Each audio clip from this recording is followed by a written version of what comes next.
¿Escucha? Sí, profe. Bien.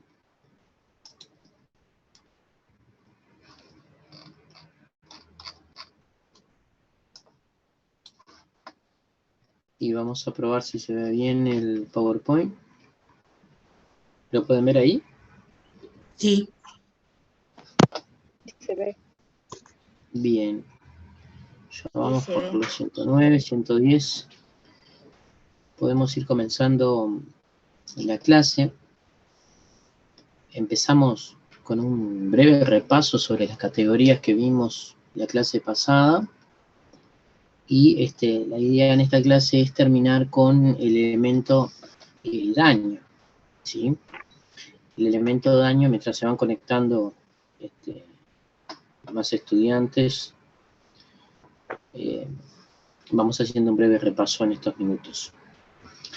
El elemento daño que, como bien dijimos hace 2 clases atrás, es un elemento que estructura ese proceso de análisis de la responsabilidad civil, en donde se presenta como un aspecto central. No hay responsabilidad civil sin daño, y vimos la relevancia del daño en las dos categorías, en las dos áreas, grandes áreas, el área preventiva y el área reparatoria. Y dentro de lo que era el área reparatoria, vimos que el daño necesariamente es causado, debe ser causado por un hecho, tiene que tener conectado con una relación de causalidad con un hecho determinado, que se le llama evento dañoso, hecho dañante, tiene varias denominaciones que significan lo mismo, y posteriormente eso se conecta mediante un factor de atribución, que puede ser subjetivo u objetivo, como veremos más adelante en otra clase, con un determinado sujeto que el ordenamiento jurídico determina como responsable. La idea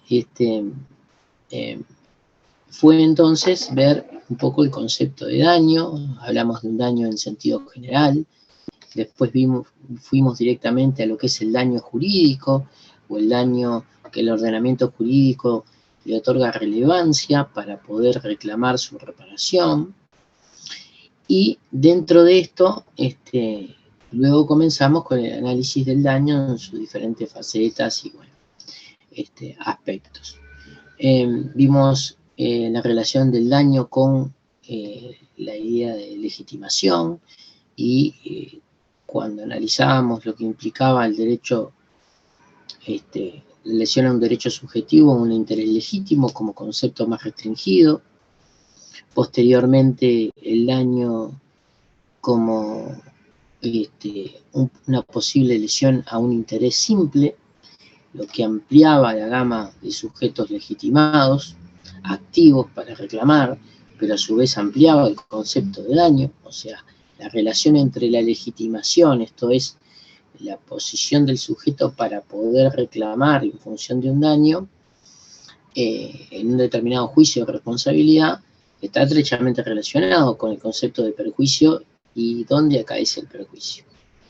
Y luego fuimos con las categorías del daño, en donde ingresamos en términos generales en el daño, dividimos en dos grandes áreas, el daño patrimonial, el extrapatrimonial, y dentro de esta categoría de daño patrimonial y extrapatrimonial, vimos las subcategorías. Nos recordamos que teníamos el daño emergente, el lucro cesante y la pérdida de la chance dentro de lo que es el daño patrimonial, y vimos las particularidades de cada caso, que incluso el daño emergente es el directamente causado a través del evento dañoso, y que admite un daño emergente al momento del derecho, y también el daño emergente futuro, aquel que se proyecta hacia futuro. Debemos poner nombre y cédula siempre en el chat. Bien, la idea es que estén bien debidamente identificados, porque mientras pasamos la clase lo que se hace es un control de las personas que están. Así que si hay alguien que esté conectado, que diga solamente tengo un número de celular o algo, no no es suficiente, voy a poner el nombre completo. Bueno, Georgina Mayo levantó la mano. Sí, perdón, una pregunta, me quedó de la clase pasada en realidad. ¿Cómo se puede, vamos a decir, medir o reclamar, mejor dicho, si es un daño extra patrimonial? Si no tiene, bueno, traducción pecuniaria, por decirlo así, ¿no?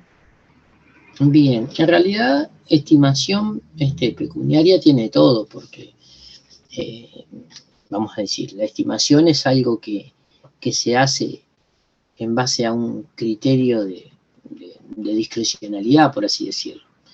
El tema es si el problema que tiene la indemnización, y es lo que vamos a ver un poquito hoy, del daño moral, en sentido amplio, o el daño extrapatrimonial, es que no tiene un valor de mercado, ¿sí? Ese es el principal desafío.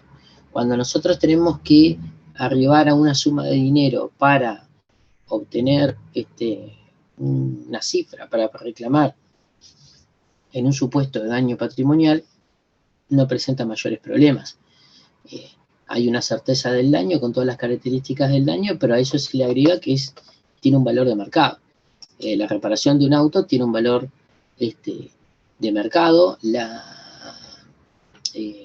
vamos a decir, la pérdida de ganancia tiene un valor de mercado, porque se sabe en definitiva cuál era el sueldo de la persona o cuál era el ingreso que iba a tener, y bueno, y así directamente con todas las categorías. En el daño extrapatrimonial no existe un valor de mercado porque no se comercializa ni el dolor, ni el sufrimiento, ni la afección al proyecto de vida, ni la afección a la vida en relación. Lo que sí hay es estimaciones. Y acá viene el desafío, porque el verdadero problema de la reparación del daño extrapatrimonial es que se trata de estimar una suma de dinero sobre un bien afectado que no tiene un valor de mercado. Entonces no es tan fácil como ingresar o pedir un presupuesto para saber cuál es la reparación. Bien, también son fotos que justifican la parte y es aceptado. Bueno, acá en realidad lo que pasa en definitiva con el daño moral es que ustedes van a ver en la práctica que muchas personas piden en la demanda una cifra determinada, la otra parte dice que no se debe nada y en su caso estima una cifra muy inferior, y ahí el juez va a tener que determinar qué cifra da, que evidentemente va a ser una estimación. Y ese es básicamente el principal problema del daño moral. El daño extrapatrimonial en sentido estricto, ya lo habíamos visto, además, o sea, el extrapatrimonial comprendía las tres grandes categorías, por lo menos daño moral en sentido estricto, que hablábamos del dolor, de la aflicción, del sufrimiento, ¿sí? Se trata de un resarcimiento concebido por los sufrimientos, las molestias, las heridas en las afecciones, el dolor físico, el padecimiento de ánimo. Esta es una cuestión importante porque en muchos juicios lo que se pide es, en definitiva, el daño que se causó desde el punto de vista psicológico. Entonces la persona, cuando demanda, dice, bueno, en virtud de este siniestro de tránsito, la persona no pudo hacer determinadas cosas, eso le afectó emocionalmente, necesitó recurrir a un tratamiento psicológico, psiquiátrico, tuvo depresiones, etcétera, etcétera, y ahí va en la fundamentación. Eso también se reclama dentro de este daño. Y es una categoría, ya dijimos, consolidada en Uruguay desde hace muchísimo tiempo. En realidad, esta categoría no se discute. El daño a la vida en relación, que ya hicimos referencia a la clase pasada, pero también lo vamos a repasar un poquito, que se constituye por el perjuicio que sufre la persona en su vida de relación social. Esto es, en definitiva, frente a los demás o con relación a los demás.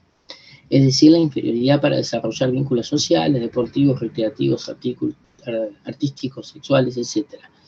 Toda esta lesión que termina repercutiendo se entiende como una categoría diferente a la del dolor y sufrimiento, tal cual lo conocíamos clásicamente, y esto también provoca un daño que merece ser reparado.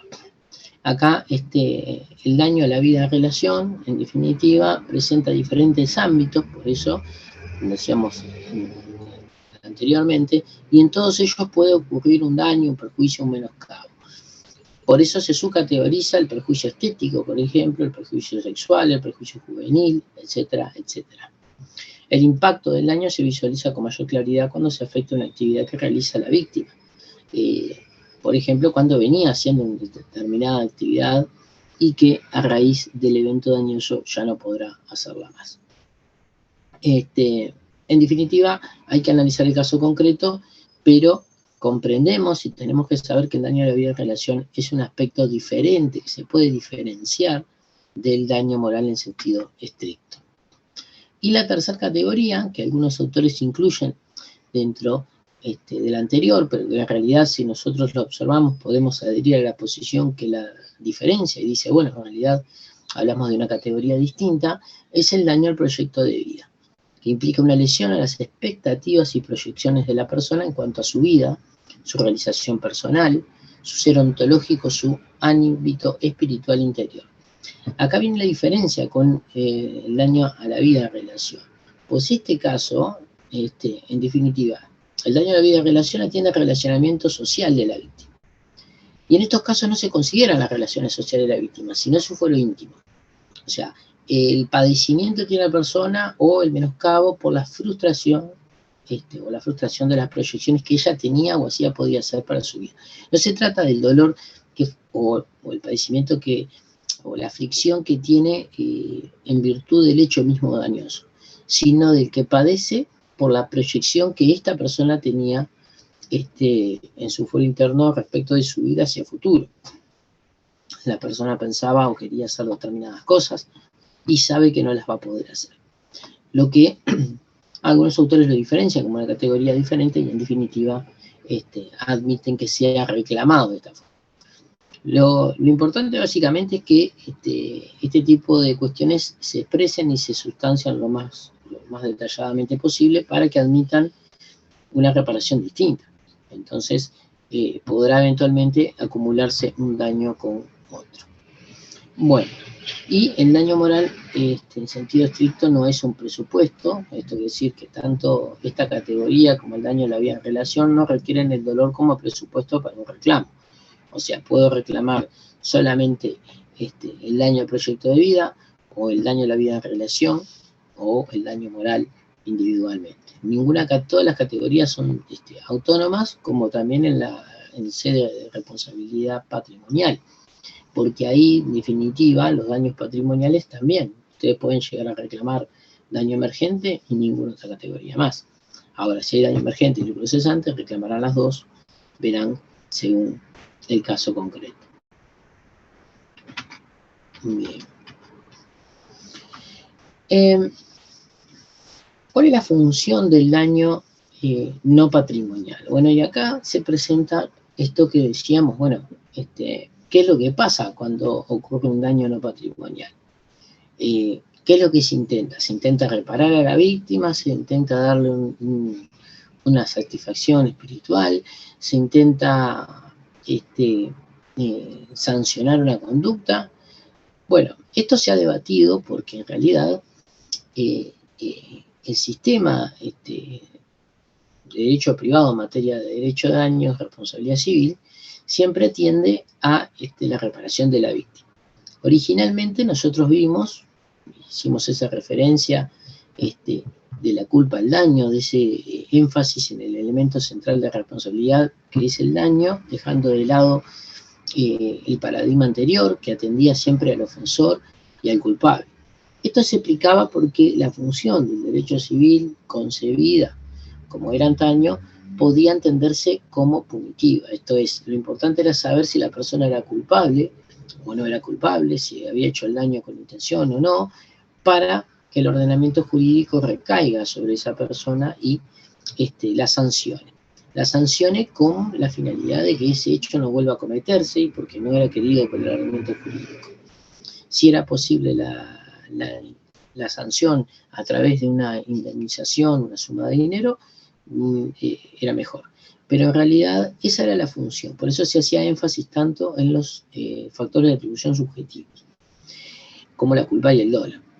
No obstante, nosotros vimos que eso fue cambiando y que lo más importante con el paso del tiempo pasó a ser la reparación de la víctima. Esto es, indemnizar a la víctima en función del daño que sufrió y que no es querido por el sistema jurídico. Se atiende básicamente, y esto es muy importante, a la noción de reparación integral del daño. Se dice, bueno, hay que reparar el daño que padeció esa persona de tal modo de que si nos situáramos antes del evento dañoso, la persona se encontraría en las mismas condiciones, ¿sí? Si, por ejemplo, la persona no tenía ningún daño, sufre, volvamos de nuevo, un accidente de tránsito, el vehículo tiene un costo de reparación, el vehículo trabajaba en la calle y por tanto generaba tanto dinero. Bueno, la reparación tiene que ser tal que podemos volver a la situación económica que tenía anterior al siniestro, ¿sí?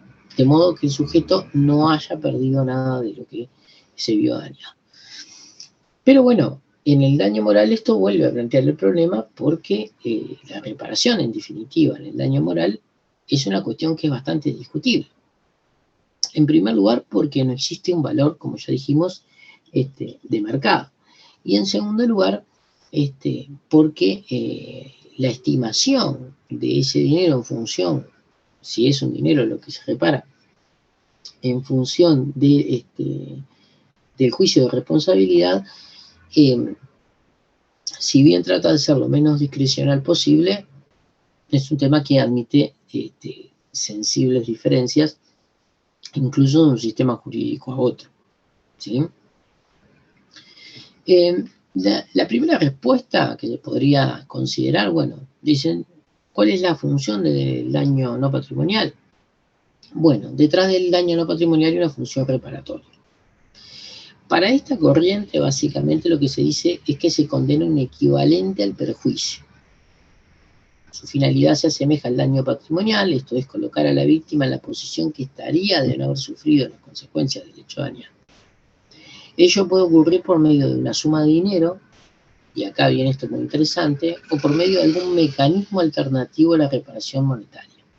Cuando se habla de mecanismos alternativos a la reparación del daño, se trata de hablar de mecanismos que no incluyen la condena de una suma de dinero, ¿sí?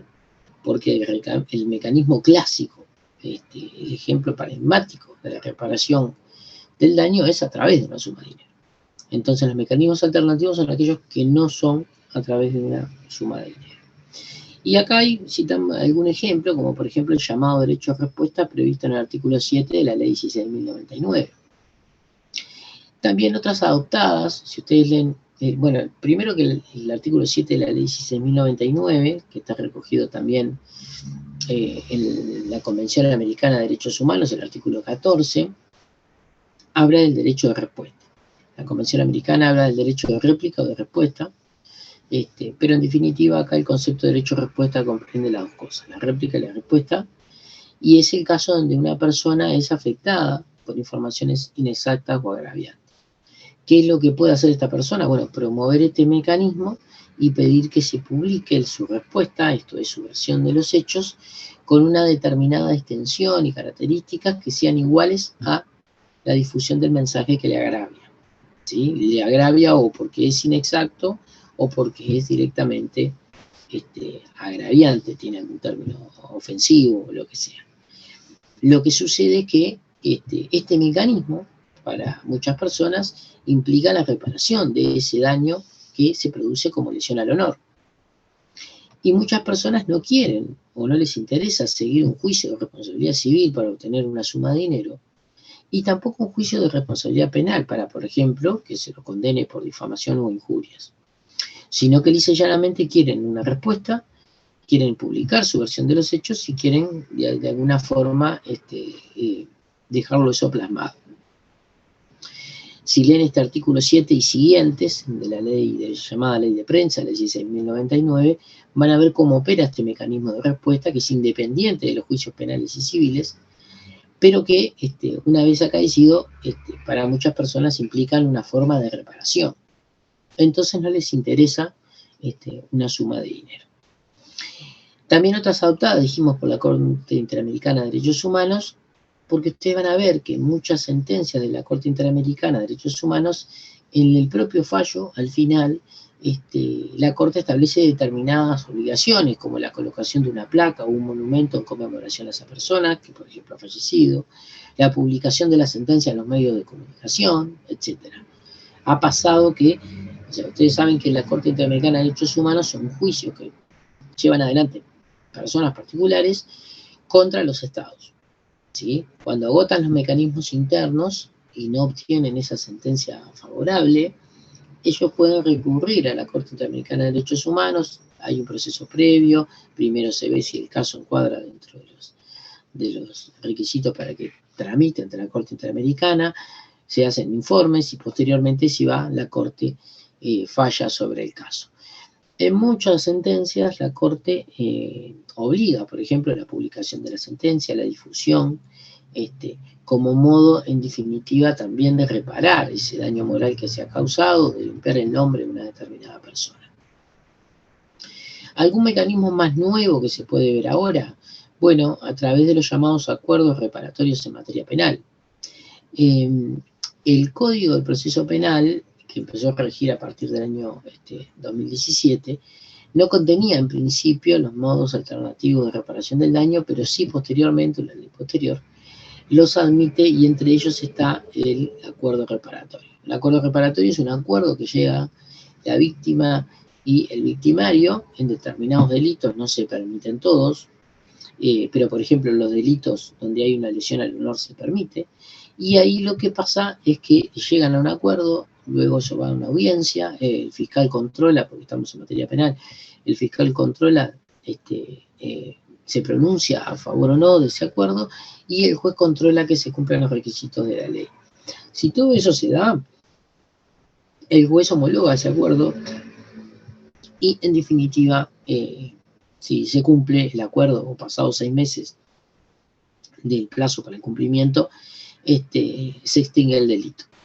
Lo importante de esto es que esto también puede tener una repercusión en materia civil, porque el acuerdo reparatorio puede implicar, por ejemplo, no solamente una suma de dinero, sino que puede implicar un pedido de disculpas respecto de la persona ofendida. Y en estos casos nosotros vemos que esto no es una cuestión que se maneje en términos monetarios solamente.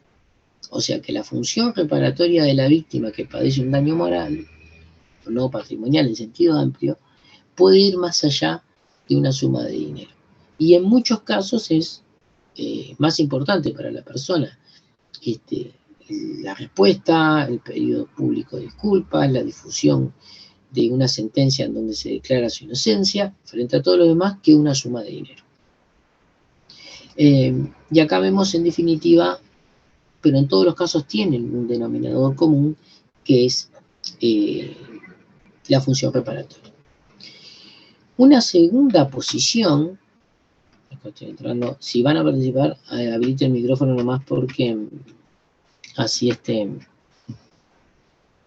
los escucho.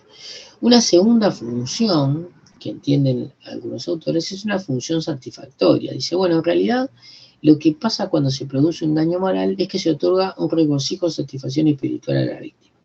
Se trata de conceder ventajas y satisfacciones que atenúen los sufrimientos de la víctima.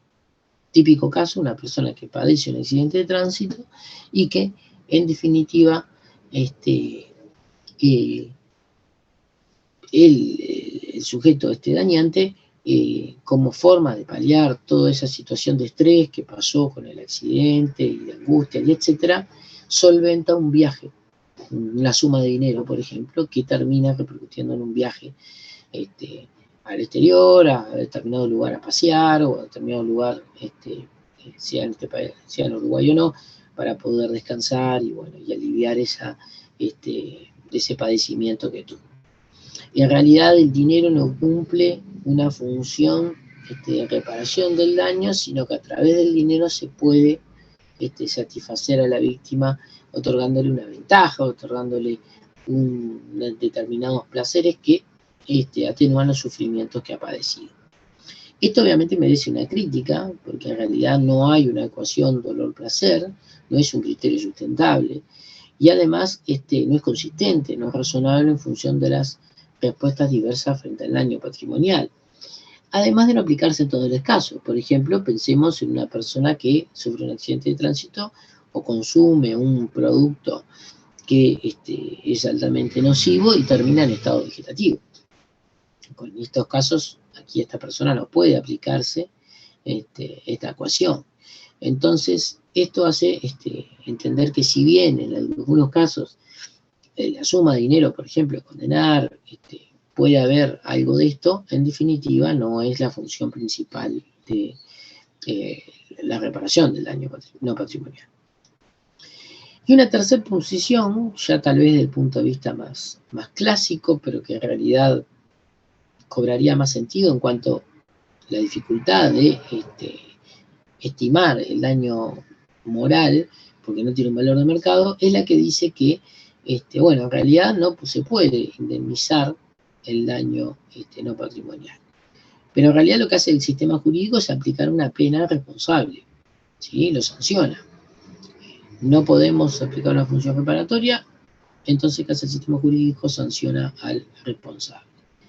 La crítica también a esta posición es que la función, o sea, en primer lugar, la función es reparatoria, creo en lo personal que conforme a la mayoría de la doctrina de jurisprudencia la función es reparatoria, pero además la pena tiene el problema de que la pena se suele aplicar en función de la gravedad de la conducta, ¿sí?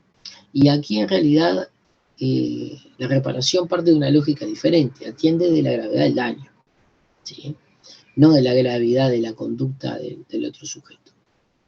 Y es más, puede haber un daño moral que admita la reparación y que en realidad no se atienda a la gravedad de la conducta, porque hay un factor objetivo de por medio.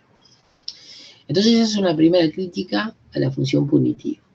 Distinto la función punitiva en materia penal, en donde siempre hay factores de atribución subjetivos, porque siempre media la culpa o el dolo.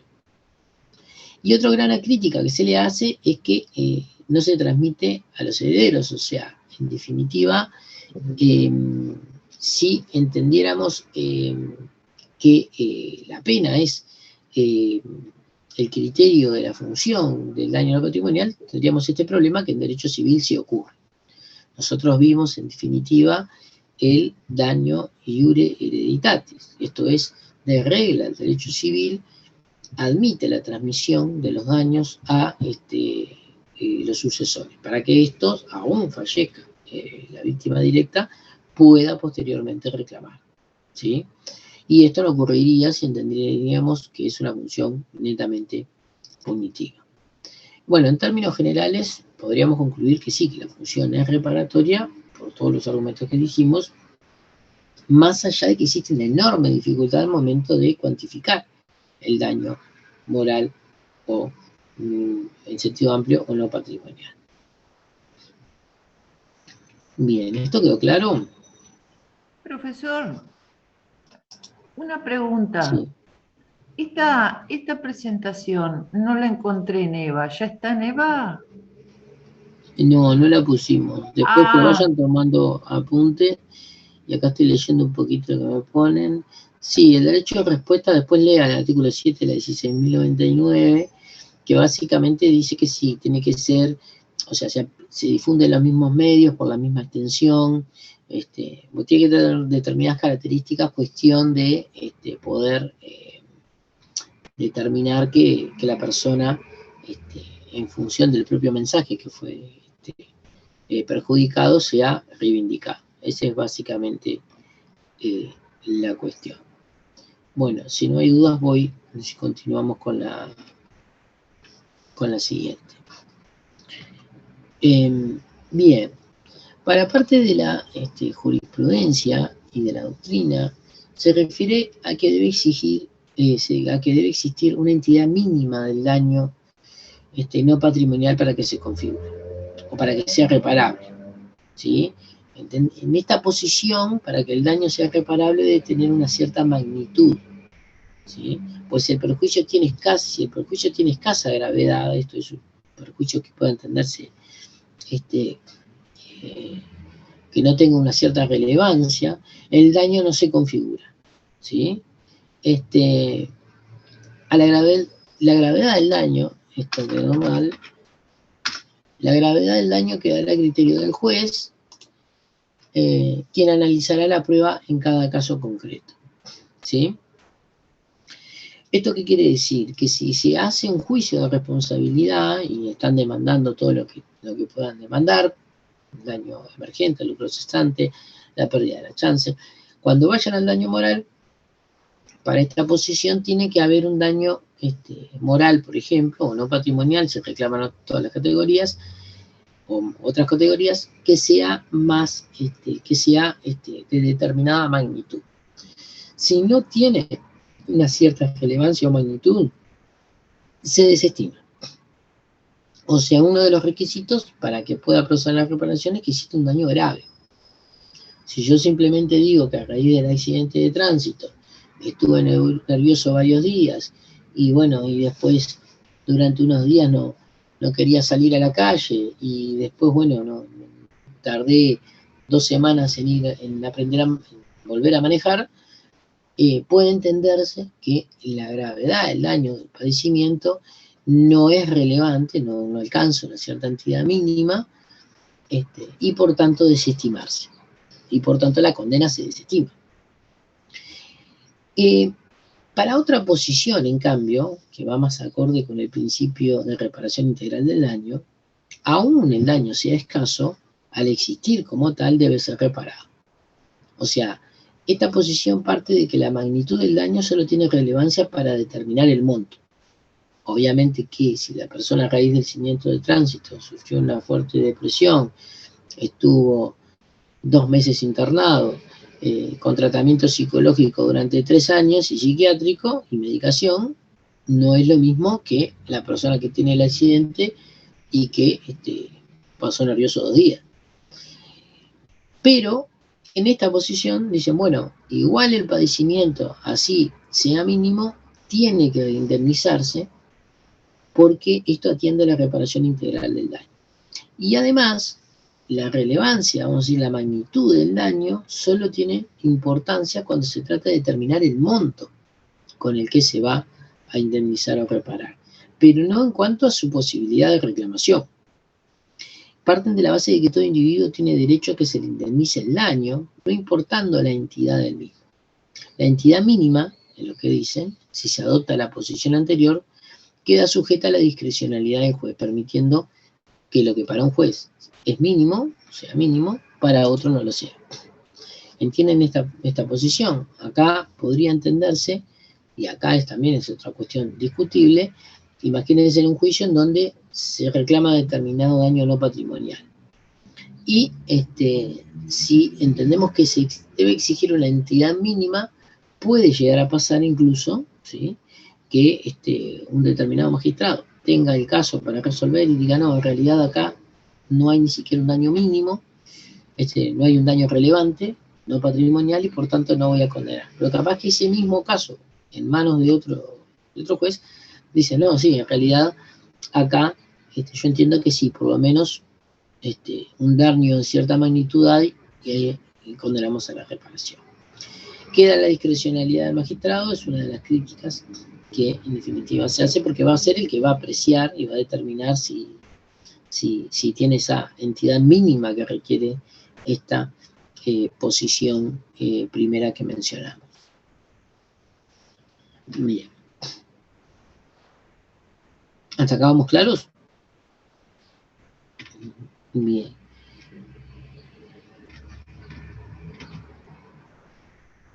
Bien. Vamos con la siguiente. El daño extrapatrimonial a la persona jurídica. Y esto es una cuestión también importante. En el derecho se suele hablar de persona jurídica respecto de aquellas personas de existencia ideal. Por oposición, la categoría de existencia ideal a aquellas personas de existencia real. Las personas de existencia real son las personas físicas y las llamadas personas de existencia ideal son aquellas creadas por las personas físicas a través de las leyes. ¿Cómo pasa con las sociedades comerciales?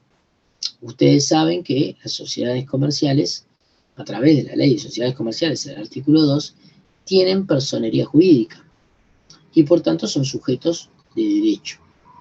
Estas personas de existencia ideal, que se les llama personas jurídicas, son también sujetos de derecho. Son personas, en definitiva. Por eso algún autor civilista criticaba el término de persona jurídica cuando se refería a las sociedades comerciales, por ejemplo.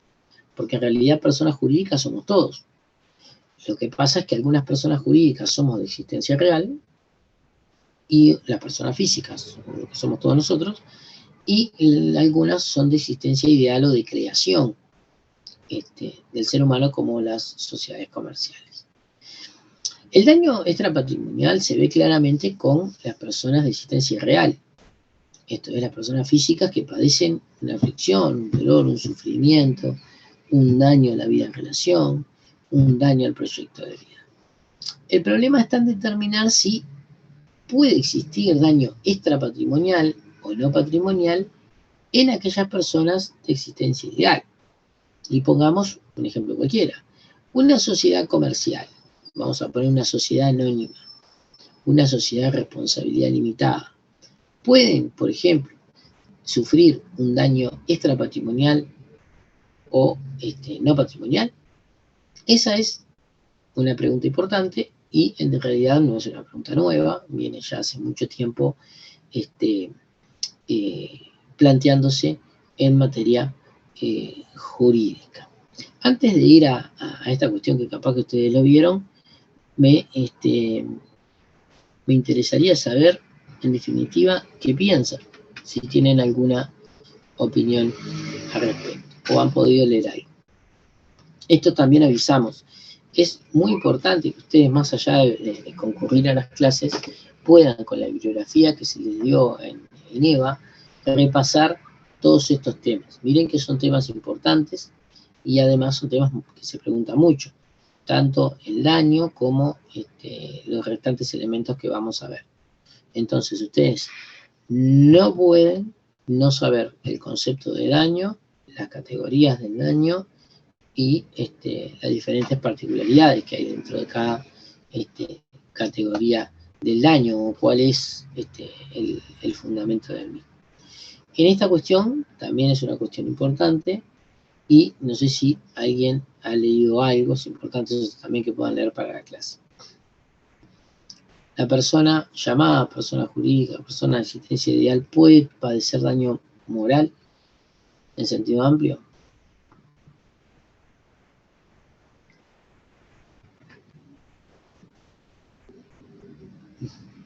Bien. Vamos entonces con la diapositiva.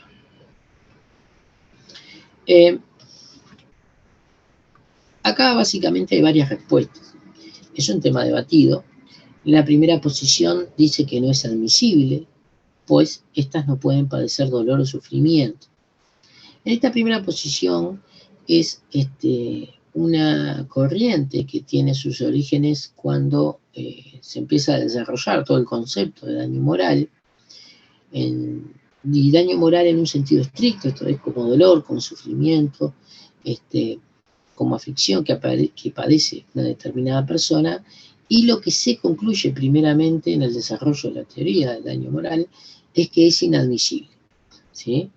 Recordemos que no siempre se admitió la reparación del daño moral. En un origen, el daño moral, conocido como dolor, sufrimiento, aflicción, no era reparable por una razón muy sencilla. No se desconocía de que una persona podía padecer todo esto a raíz de un hecho o evento dañoso. Pero lo que se decía es, se puede reparar aquello que tiene una estimación de mercado. Como el daño moral no tiene un valor de mercado, ¿sí? Como ya dijimos reiteradamente en estas clases, no admite una reparación. Esa es la primera posición respecto al daño moral.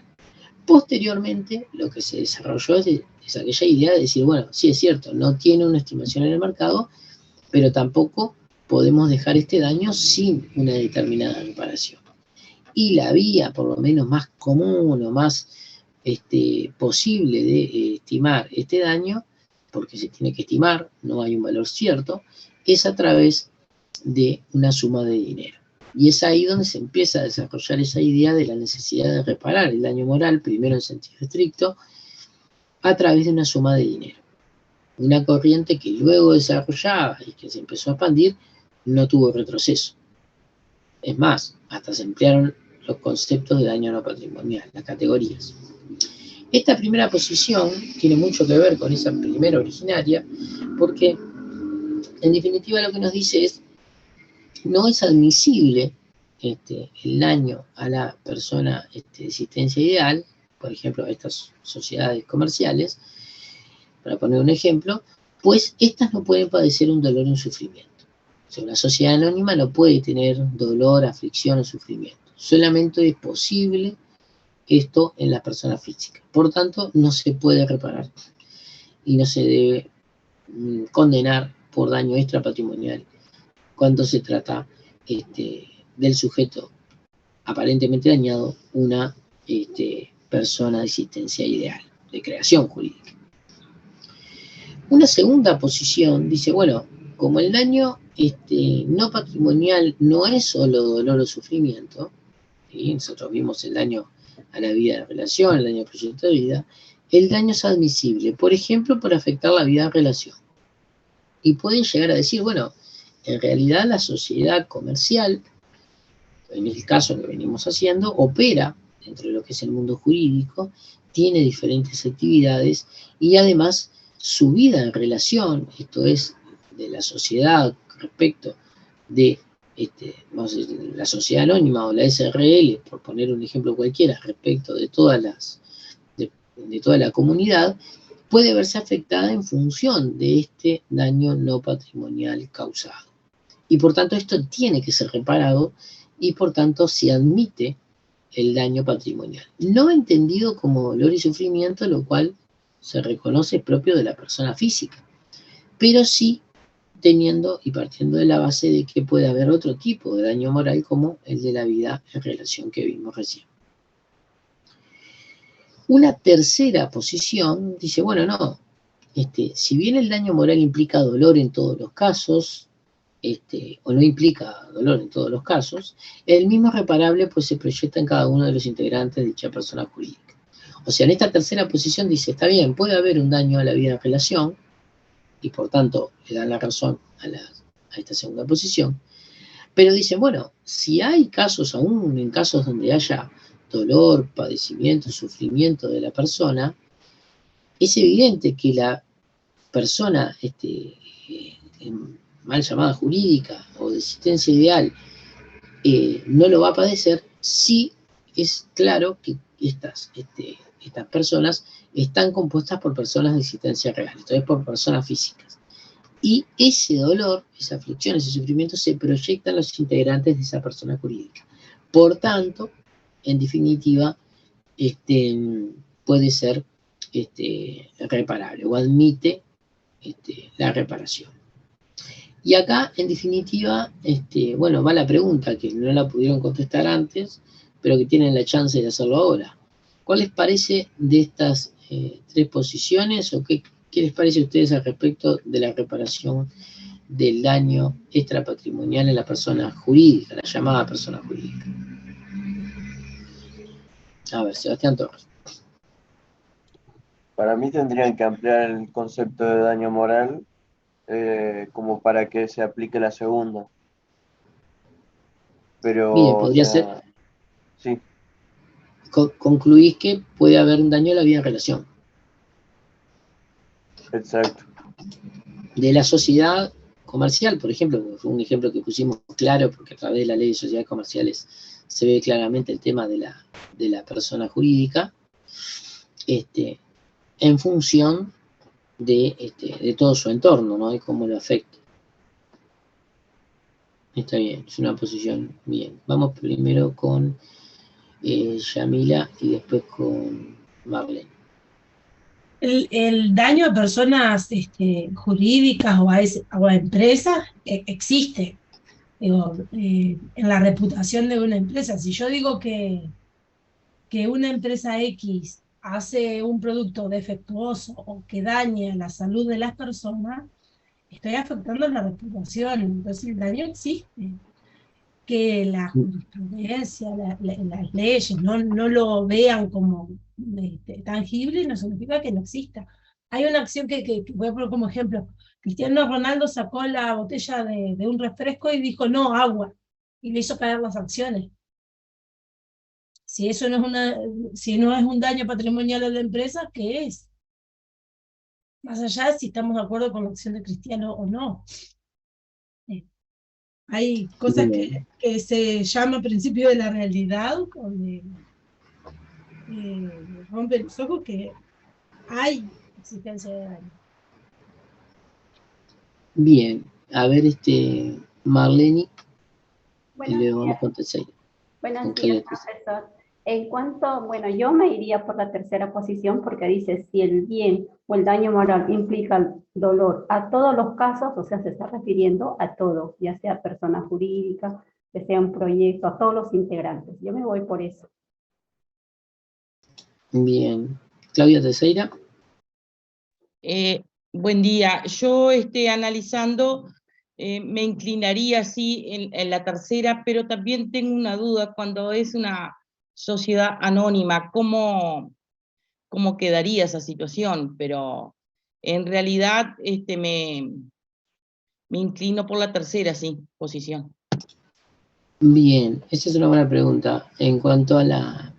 A ver, en definitiva, acá, lo que tenemos que ver es, como bien se decía acá, y también como decía Yamila Peike, en cuanto a cuál es el tipo o cuál es el daño que podría entender opera la persona jurídica. El caso de la reputación online es un tema, yo lo cito acá simplemente, pero es un tema muy importante, porque, bueno, recién se decía de que las empresas podían sufrir un perjuicio económico por determinadas acciones. Cuidado, no solamente que implican un daño patrimonial, sino un daño extrapatrimonial, por ejemplo, porque se afecta el nombre o el nombre de la empresa. Nosotros no nos olvidemos que dentro de lo que es el concepto de daño no patrimonial entran aquellos bienes jurídicos como el honor, la reputación, el decoro de una persona, que el prestigio que puede tener una repercusión económica. Acá vamos a ver en qué posición nos colocamos. ¿Sí? ¿Se acuerdan con aquel concepto de daño patrimonial o extrapatrimonial, aquella clasificación en donde todo daño a un bien que no tenía un valor de mercado y aquello que tenía un valor de mercado diferenciaban si era patrimonial o es patrimonial? Y se acuerdan que está esa posición que dice, bueno, en realidad hay que ver dónde repercute el daño, porque, por ejemplo, puede haber un daño al honor que termine repercutiendo en los ingresos de una empresa, y eso es daño patrimonial para esta segunda posición.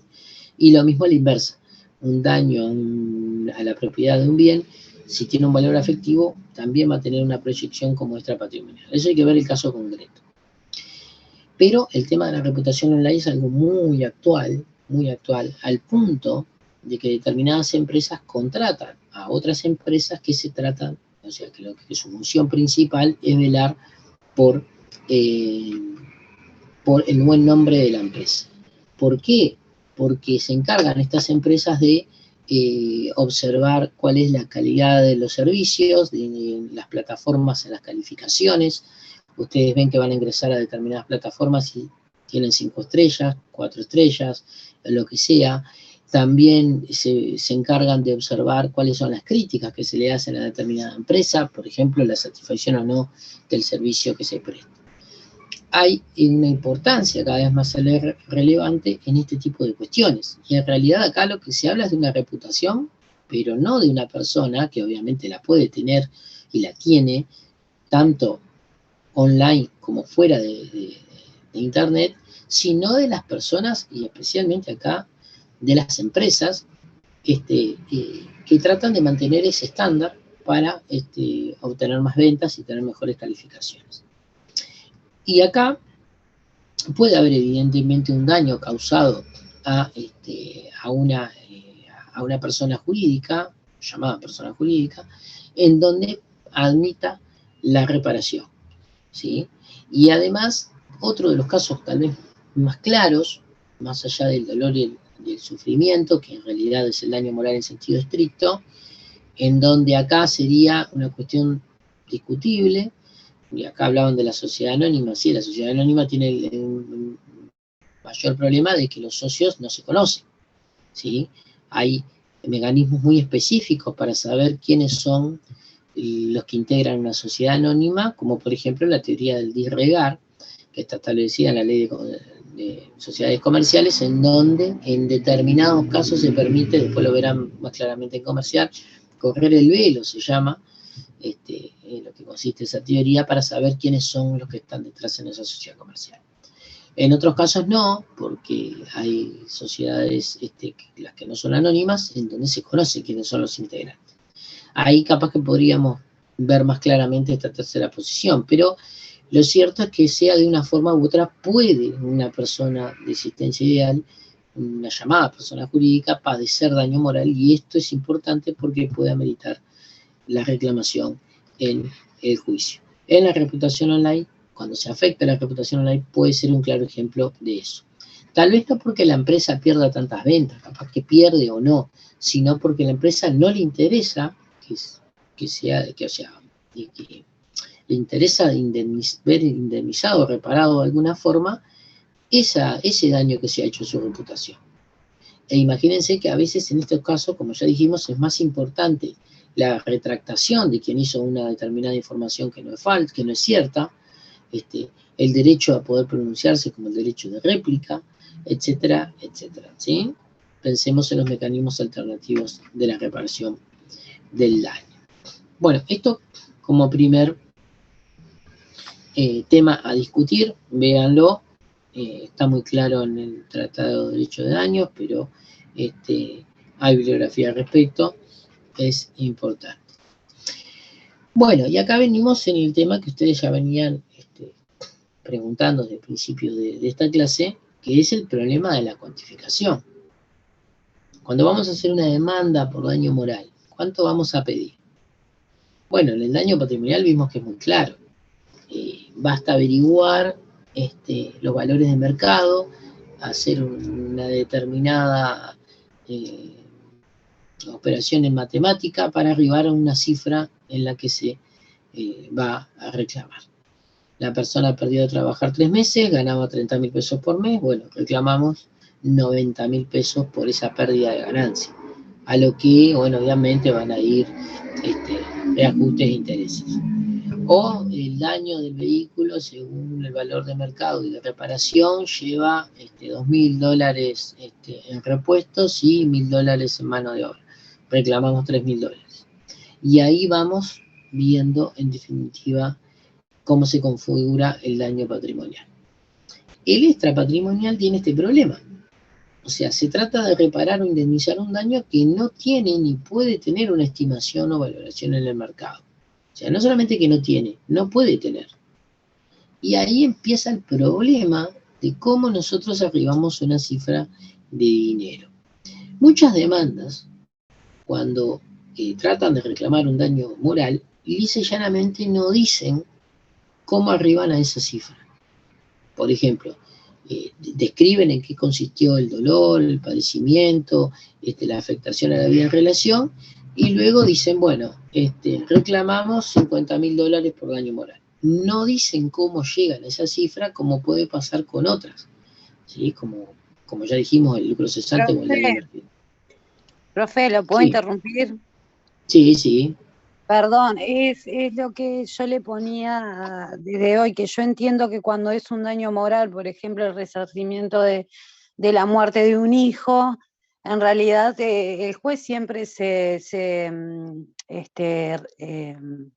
va a la jurisprudencia, porque el valor de una vida no tiene un valor, y la persona que está padeciendo en ese momento tampoco le va a poner el valor. No sé si estoy errada en ese sentido. No, está bien lo que dice. siempre se trata de ver los valores jurisprudenciales para que no existan, o para tener un cierto parámetro. Principalmente tratar de que esa suma que es discrecional tenga determinadas bases. Ustedes saben la diferencia entre discrecional y arbitrario. Lo arbitrario es aquello que sí porque sí, lo que no tiene un fundamento. Pero lo discrecional es aquello que tiene determinados parámetros que permiten al juez moverse dentro de ellos. Uno de los parámetros que se consideran es los fallos jurisprudenciales o las estimaciones que hay en la jurisprudencia, que generalmente tienden a tener una relación con la situación económica de cada país en concreto.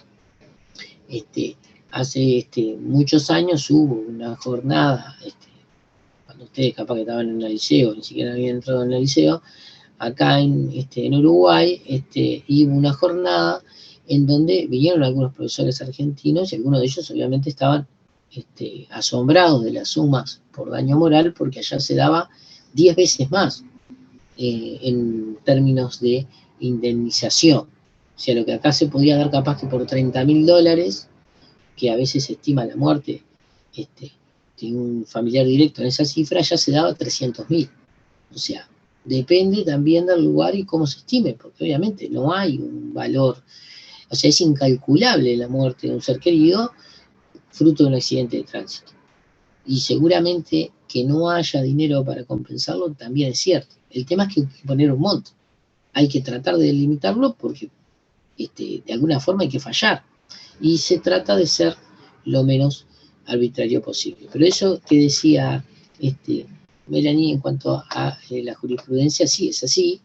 Hay fallos jurisprudenciales, incluso hay una obra colectiva que dirigió el profesor Mariño, en donde se hace una recopilación en cuanto a este tema de varias sentencias y jurisprudencia en cuanto a la estimación de los daños. Pero es una cuestión ya, digamos, más para el operador jurídico, que cuando tiene que tratar de reclamar, bueno, porque la persona perdió una pierna en un accidente de tránsito, cuál es el dinero y cuál es el fundamento de por qué se pide ese dinero. No solamente se le dice al juez, miren, vamos a pedir $10.000, sino que vamos a pedir $10.000 porque si usted analiza los fallos jurisprudenciales donde hay accidentes de tránsito y personas pierden una pierna, el valor estimado por la jurisprudencia son $10.000. Estoy poniendo un ejemplo cualquiera, ¿sí? Pero en definitiva para que ustedes vean cómo sería la reparación. Básicamente se presentan dos grandes métodos, ¿sí? El primer método es el subjetivo. O sea, no se admiten criterios fijos y predeterminados. El daño no patrimonial en cada caso debe analizarse y estimarse de forma subjetiva e individual. Esto deja liberado al magistrado en cada caso concreto y eventualmente posteriormente al tribunal, el magistrado de primera instancia del tribunal, la apreciación de este daño y la estimación en cuanto al monto. No se habla, o sea, hay una mayor como flexibilidad, ¿sí? Y en definitiva va el caso concreto para estimar cuál es el monto que corresponde de condena. Hay una crítica a esta posición, de este método subjetivo, que dice que puede generar inseguridad jurídica y desigualdad. Por ejemplo, en casos similares e idénticos, pueden ser fallados de forma totalmente distinta. Para un tribunal, un determinado daño por la pérdida de una pierna, por ejemplo, puede acarrear la condena de $10.000.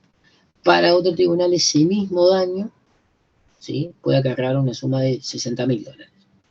Depende de la apreciación subjetiva y, por tanto, individual del caso concreto. También se ha señalado que vulnera la igualdad, distorsiona la función preparatoria y atenta contra la coherencia del sistema jurídico. Esto es la función reparatoria. Y también atenta contra el sistema jurídico. Esa es básicamente la crítica que se le hace a esta posición y por eso es un método que, si bien puede ser aplicado, porque obviamente acá no hay fórmulas mágicas, sí merece críticas al respecto. También podría decirse, obviamente, ¿no?, que en realidad, en cuanto a la igualdad o desigualdad de los casos, también es cierto que no todos los casos son iguales y evidentemente habrá que siempre analizar el caso concreto, aún aplicando el método objetivo, como vamos a ver ahora. O sea que el primer método es el subjetivo, sin criterios fijos y predeterminados, y en cada caso se analiza y se estima en forma individual el daño a condenar. Primero a pedir, posteriormente a condenar.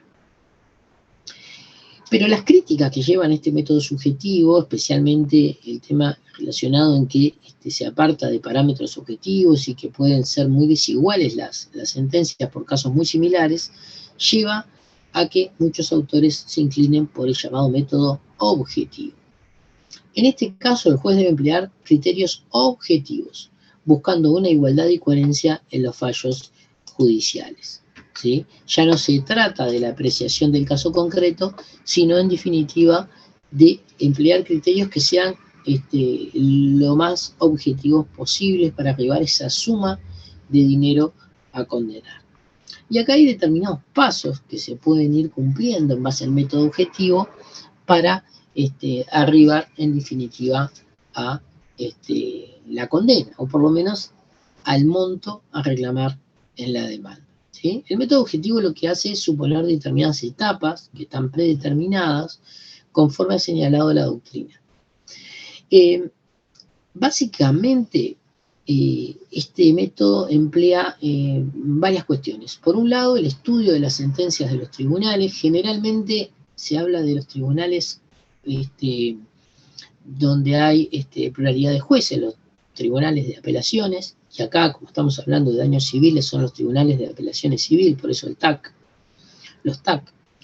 En realidad, apunta al estudio de las sentencias, esto es lo que se falla en la realidad, y esto es un poco lo que decía Melanie hace un rato, o sea, se recurre a estos fallos jurisprudenciales para saber cómo fallan los tribunales al respecto, cómo se resuelven los casos en la práctica por los tribunales.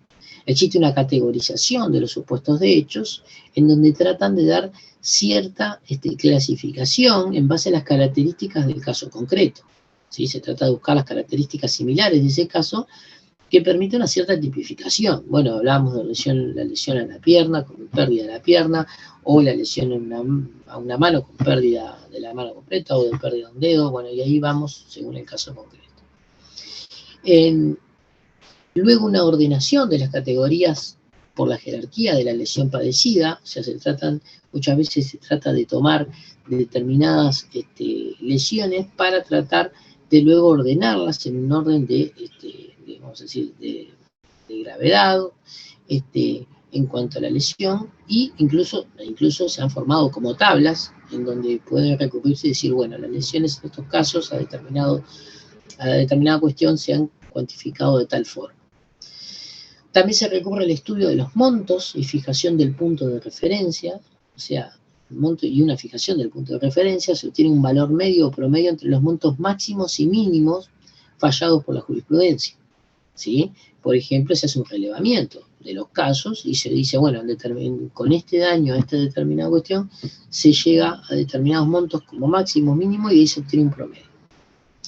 Está la cuantificación específica por categorías y subcategorías, un poco lo que decíamos, deben considerarse las categorías al momento de esta cuantificación. Vamos a decir, si nosotros tomamos como punto de referencia y las sentencias en cuanto a las condenas por un daño padecido a una determinada extremidad, luego cuando vayamos al fallo y tenemos que tener en cuenta, por ejemplo, vamos a decir, la estimación de ese monto en función del tiempo transcurrido. Si tomamos sentencias padecidas hace 10 años, bueno, tal vez debamos tomarlo como punto de partida, pero también tenemos que estimar la cuantificación al momento de la condena.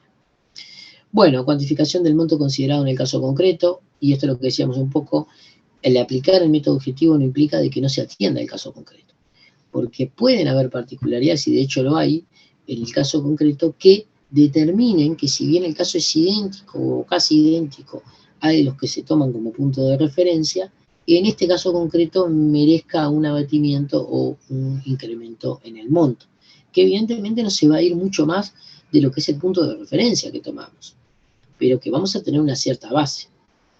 Bueno, y el monto adecuado a la situación económica del Uruguay, ese es otro criterio, y esto también ha merecido sus críticas, porque se dice, bueno, en realidad las indemnizaciones económicas, como son una estimación, y como todo el mundo está de acuerdo en que el dinero no va a reparar el daño moral, ni el daño a la vida en relación, ni el daño al proyecto de vida, sino que hay una suma de dinero a modo de reparación, que no es lo mismo, bueno, se atienden a las particularidades económicas del país. Entonces, si estamos en un país como Uruguay, que tiene determinada realidad económica, bueno, las sentencias no pueden ir contra esa realidad.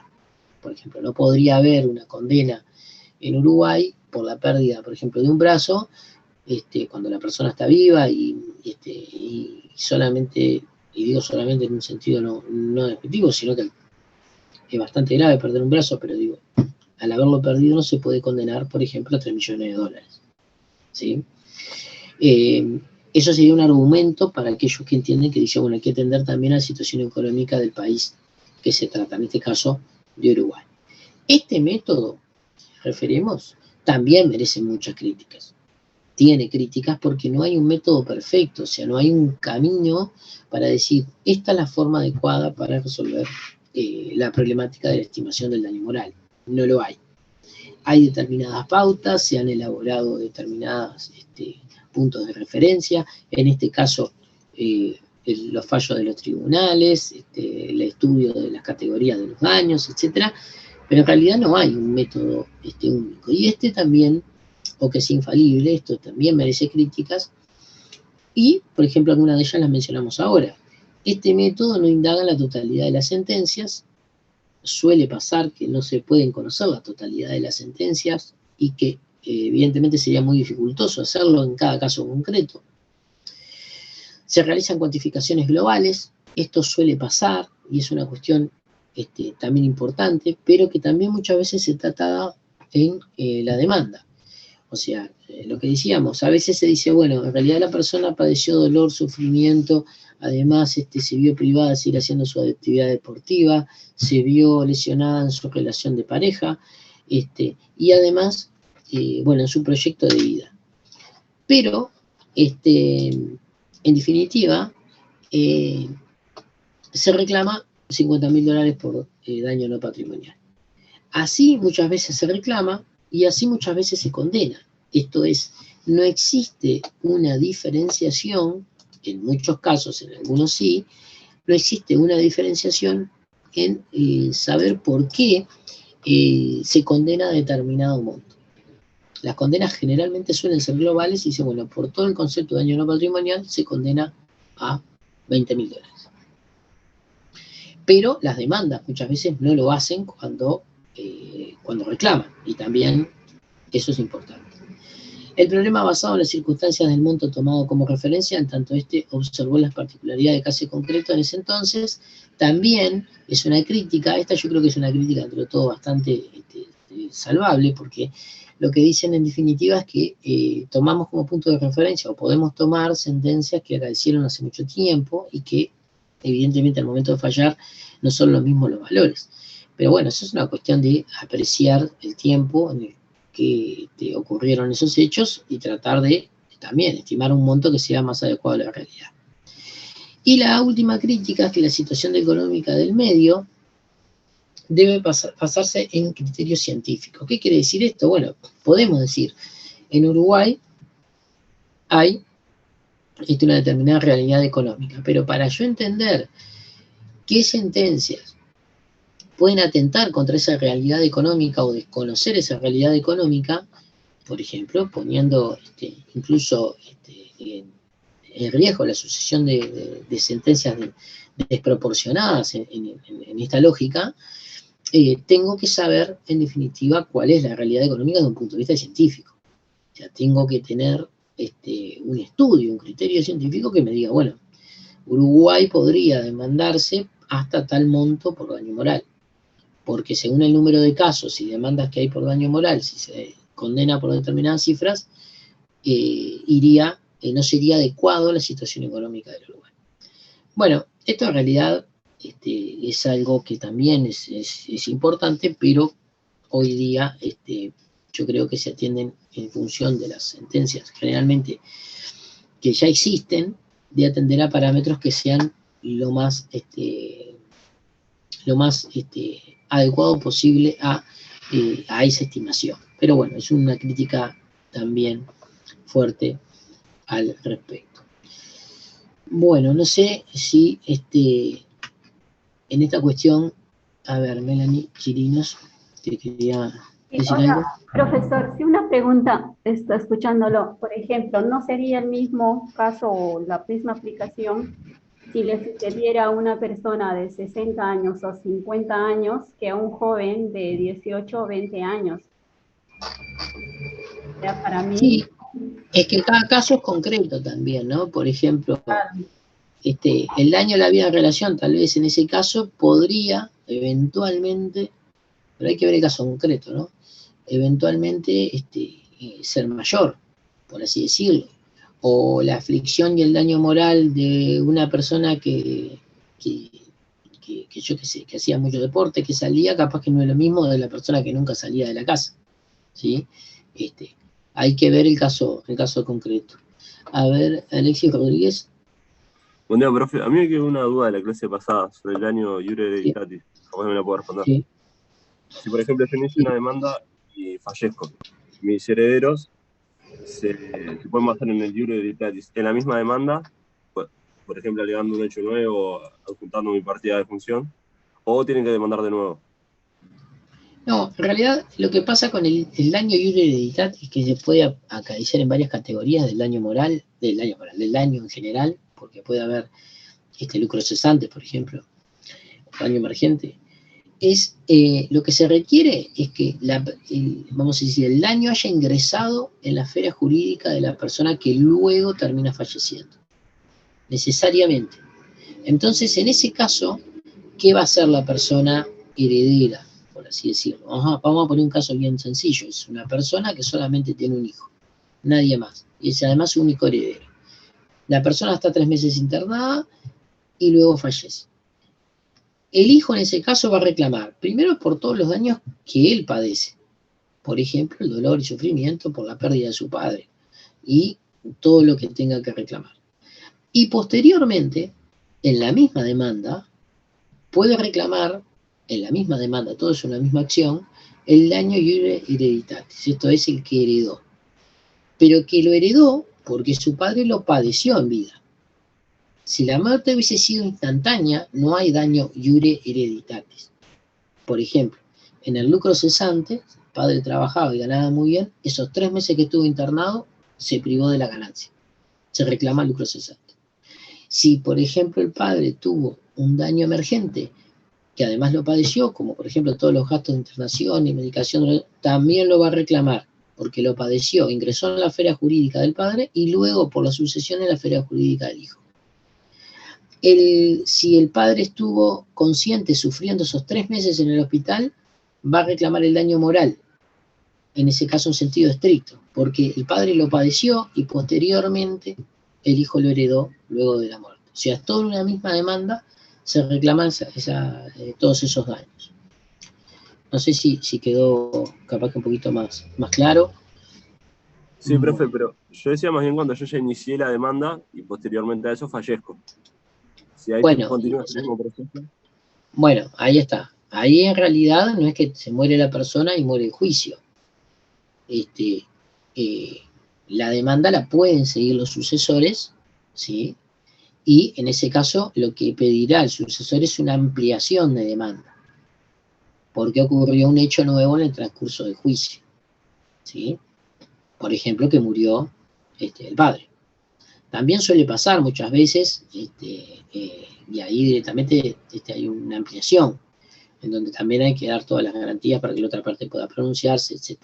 ¿Sí? Se ve mucho en casos de siniestro, en donde, por ejemplo, empiezo reclamando por una herida grave, y luego reclamo porque me amputaron la extremidad, a lo largo del proceso, ¿sí?